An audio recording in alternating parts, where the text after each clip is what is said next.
Hi, this is Matt once again. We're about to another video, and this is a paid request for Baja Vtuber. Thank you so much for that. And for those interested requesting any type of videos, feel free to send it either directly to my PayPal. I do have a Cash App as well. Links are down below in the info box, and I will get to it as soon as I possibly can, so thank you for that. And this is for District 9 from 2009, which was cool to see this again because it had been quite a while since I last visited this movie. And I do remember liking it back in the day, and I thought it still fairly held up. I still liked this film. It's directed by Neill Blomkamp, which I guess the deal was he was going to do a film of Halo, and Peter Jackson was going to produce it, but then nothing ever came out of it. So then Neill Blomkamp made this film, much cheaper budget, I think around 30 million or so, and was a pretty decent hit. Definitely put the director on the map. And that's sadly one of the things that's disappointing is Neill Blomkamp thought I would have thought this director would have gone to much bigger, more successful ventures in films. I really do. But Elysium with Matt Damon, very disappointing. That's not that good of a movie. With the way the action scenes were handled and the story was blasé, and then you had Chappie, which the title character could be endearing, Sharlto Copley voicing the character, but like you put these rappers in it and they were annoying as fuck, and some of the other bullshit, like Chappie was disappointing.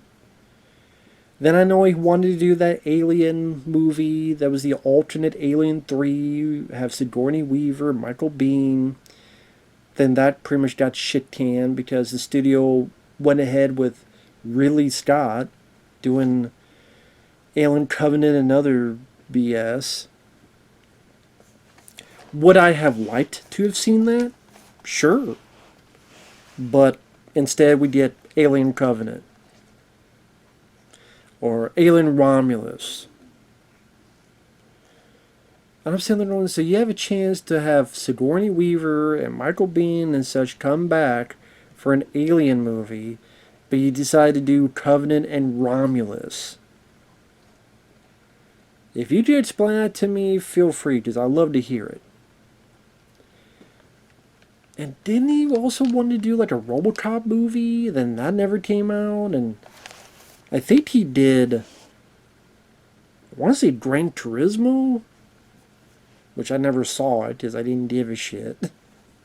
And I didn't get requested it, so. It's just a shame. It's a shame, and especially when you watch this again, you know, this is still a pretty good movie. The setup is this alien ship floated around Johannesburg, South Africa, and it was just stayed there and didn't move. And at parts, the film is like a fake documentary with people being interviewed and showing handheld footage. But the entire movie is not like that, just especially in the beginning and the very end, there's parts of that. But I didn't mind it. I thought it was a nice way to tell the audience the setup. And okay, the reason it's happened because we're watching this documentary part of the movie. Okay, I can get behind that. And the ship was theirs. They went in. They went to the ship, and they found all these malnourished aliens that looked like prawns. Thus, they given the word prawn. You know, like crab, insect, you know, looking things. And they set up pretty much a slum, that's what it is, for these prawns to be there. And some to take care of them, get them back up to speed, but then It's a lot about xenophobia. It's a lot about people being evicted and being put into more and more dirtier slums, like what happened in Johannesburg, among many other places. And maybe you could say a little bit of racism, but I use the term xenophobia more. And sadly, you could buy it because if these aliens looked like, I don't know, the characters in Zootopia, or I don't know, if they look like cute rabbits on two legs and spoke our language, they probably would be treated nicer. But because of the way they look and we don't understand their language and they look so ugly and different and foreign and can't relate to them at all. So, and then when I hear people saying, they're using all the money resources for them when they could be using it for other places, I could absolutely hear that in my mind happening if this happened in real life. Like, I could buy it. I could buy that. I thought that was a good enough backdrop, bit of world building that felt genuine and felt real. I thought for the budget they had, the way the prawns looked were pretty good. Sharlto Copley, this was my introduction to him. I liked him as an actor. I guess I would say this is still his best role, although I do like his role in Hardcore Henry. I don't know, Hardcore Henry may... Actually, it may compete, because I thought he was really good in Hardcore Henry, so that may be my favorite role of his, now that I think about it. And if you heard that, cats playing with their toys. Jingle, jingle. But anyway, what's going on is Sharlto Copley, who is married to the daughter of this important guy. He's been hired as part of this Department of Alien Affairs to go around that shanty town and go to the aliens and tell them you need to be evicted because there's been so much riots and restlessness. We need to move them out of the city and go to this location that's more out of the way. And you tell Sharlto Copley's character he's out of his element, he's out of his depth, and seems like a nice guy, got a wife who loves him and vice versa, but you tell he's out of his element. And he's trying to be very diplomatic. And as someone puts it, the irony is that throughout the story, as he's looking to these places, checking if they have guns and other stuff, he finds his little device, it sprays stuff on him. Then throughout a certain amount of time, he starts bleeding black and he starts changing. And the irony is that the less human he is, the more humane he is. Like, in a way, losing his human form regained his humanity. So I kind of liked that irony that they were playing with. I thought they did a pretty decent enough job of establishing alien characters, whether it be this guy Christopher or his son CJ, that they just want to get home. They spent 20 years collecting this fuel. They need to get to the ship, get up to the mothership, and do all that jazz. But because of the inspections and trying to get aliens evicted, that fuel cell was taken. And then Sharlto Copley gets infected. Eventually, the others find out. He gets tested on. And, like, the stuff in it, I bought. What I mean by that is, when they say it's always about weaponry, how can we weaponize this? That, sadly, is a fact. How can we use this to our advantage? So the alien weaponry, the alien machinery, it can only be worked by one of the prawns because it's a biological thing. Well, now that this guy's becoming more and more prawn, they're experimenting on Sharlto Copley, and he can fire a gun, and he can do this, and he can do that. So now he's a hot commodity because we need weapons fired, tested on, utilized. He's the guy to do it. or he's the guy we could study, experiment, learn from in order to do it. And then second half, you have the Nigerian crime lords wanting him, thinking if we eat his arm or eat part of him, we'll take his soul, his power, but the voodoo magic, man, whatever the hell. And then you have the other group that want to use him to continue their experiments. And so Sharlto Copley escapes, gets with this Christopher and CJ, these prawns. They decide to work together to find this fuel cell, bring back, get them to where they need to go. Christopher says, I could hear you.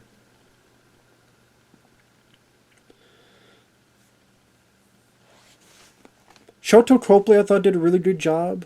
Very emotionally driven performance. Bits that I liked, for example, when they're testing him, they test him shooting the gun at this live prawn alien. I do like Sharlto Copley's reaction. Listen, I'll shoot the pig thing over there, but I'm not going to shoot him. No, I didn't do anything. He didn't do anything. I'm not going to shoot him. So they shock him so he can't help it and kills the poor prawn alien. Not his fault. He didn't want to do it. But I liked him showing, again, that's a bit of showing his humanity. Because earlier in the film, just thinking nothing of it, they find this shanty, this building with all these eggs in it. And he just nonchalantly pulling out the tubes, and you even hear kind of the gurgle screaming. And then when they burn the place up, you hear popping, and he's like, you hear that popping? It's like popcorn. Popping sound like popcorn. When it's like, yes, the death of babies being popped out of existence. But because of the way they look and because of the way they're treated, we just look down upon them. Like, think of it with animal terms. If you have a cat and you have a bug, you'll treat the cat differently than the bug. For a number of reasons. One, especially with the way they look. Because if those bugs look like mini cats, mini kittens, mini bunnies, you'll be like, oh, okay, you go ahead, Be a different matter. I mean, that's just the truth of it. And so I liked the themes it was showcasing. I liked Sharlto Copley's performance. Why I can't say his fucking name. I liked his performance, like I said before. The movie isn't too overlong, I thought. It moved at a good enough pace. I like the world building, especially in the beginning when you have like the signs that only humans, no aliens here, or what these things do around this little base that they set up, whether it be the aliens really like cat food for some reason, or footage of aliens being detained or taken down as if it was episode of Cops. Stuff like that. I like the little world building that they were showcasing. The two prawns, Christopher and CJ, I thought they did a decent enough job making us believe them as characters, even though when they speak, you gotta read the subtitles. But you see enough of the performance in the eyes and the mannerisms to make them an actual character. I also liked how violent it is. It's very R-rated, violent heavy. Whether the guns that Sharlto uses, it's like this electro gun that when he shoots at someone, this lightning bit like makes people explode in gory ways.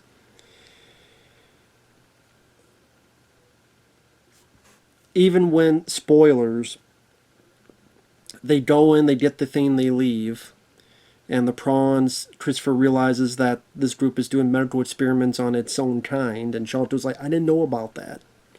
Which I believe him, I don't think he did know about that.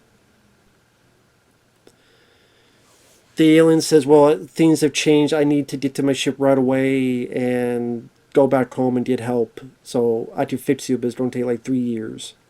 Sharlto gets pissed about that, says fuck this. I'll go on the ship my own. Which, I mean, is an understandable reaction. You're changing from one species to another. You miss your wife. You want your life back. It's understandable. It's not the right thing to do, but it's understandable. And then you have this whole thing, the warlords versus the mercenaries, and they all want a piece of Sharlto Copley for different reasons. Well, kind of similar reasons. And the kid helps out Sharlto Copley, sends him a mech, even shoots this thing to the head crime lord, then right into his head, makes him blow up. It was fun to see. Granted, CGI enhanced to be fair, but it's still nice to over the top violence. And then Sharlto Copley gets to this mech suit, and that was fun. That was fun to see him in this mech suit, tearing up a storm against these mercs. And a nice moment where you think he's selfish and hey, just let me go, and he runs off, but he runs back to save Christopher, and this is the right thing to do. It shows he had a character arc. It shows that he's changed. The person he is now is not the person he was. The person he was at the beginning. He was awkward. He didn't know what to do. He didn't know what to do about confrontation. He was viewed as weak by other people. But now he's a lot stronger, he's a lot more braver, and he's pretty badass. Like, Sharlto Copley's character kicks a good amount of ass at the end, which was satisfying. Whether using the guns or the missiles or even catches a fucking rocket. I was ready for him to throw the rocket right back at him, but I do like like he makes the decision, you go ahead, you and your kid get out of here, I'll hold them off. So he makes a valiant offer and stand. I like that the other prawn, Christopher, he does say, listen, no, we stick together. I promise I'm going to come back to you, I promise. I wish there was a few more scenes between Christopher and Sharlto Copley. Where there's scenes of them interacting with each other in terms of maybe showing their backstory or pictures, like maybe if Sharlto has a picture of him and his wife and shows that to Christopher, and like discuss a little bit about what's going on, discuss a little bit about how it's been for both of them, and like a little bit of bonding. That's what I mean, a little bit of a bonding scene, at least one or two of them. To make, because it seems like they are friends, but because of the actions. But I just wanted a little bit more, between the two of them bonding as friends. I would like to have seen that. But yeah, the ideas, I like the mech suit idea. I like that when the kid alien's controlling it, it does this thing where it collects all the bullets that the people are shooting and then throws it right back at them. I thought that was fun. The villains, I guess you would say the crime lord, Nigerian crime lord, and the head merc. They are what they are. I mean, they serve their purpose. There's nothing that amazingly memorable about them, but they serve the purposes that they needed to do. It definitely ends on an interesting note because they escape, and as some of the people say in the documentary part of it, is he going to get aliens to come back and get a rescue mission going? Is he going to come back for invasion as revenge for what happened to his fellow prawns being experimented on? Sharlto Copley has fully turned into a prawn. So it definitely leaves room for a sequel. Leaves room to dot the I's and cross the T's on this stuff. And there were talks of a sequel, District 10, for a long time. Obviously never happened. And I mean, by this point, it's 2009?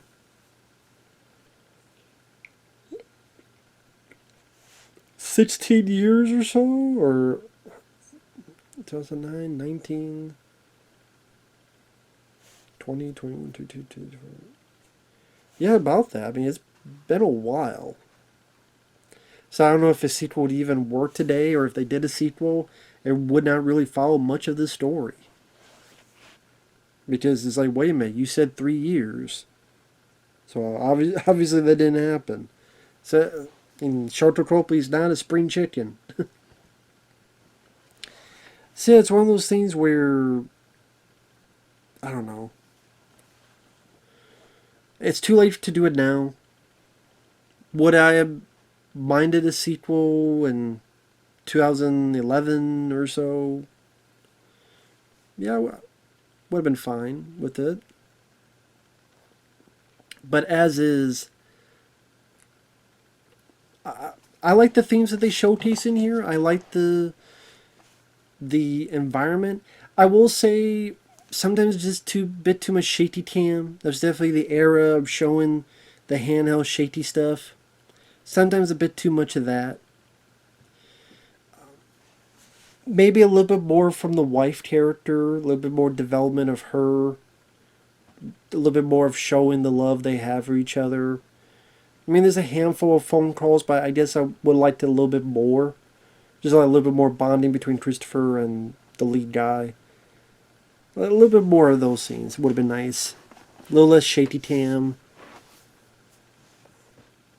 But yeah, I mean, the story, the xenophobic aspects that's trying to showcase, which sadly is a truth of today, that you could see this happening. Technically has happened in a way, just not with aliens. Maybe illegal aliens, but not these type of aliens. And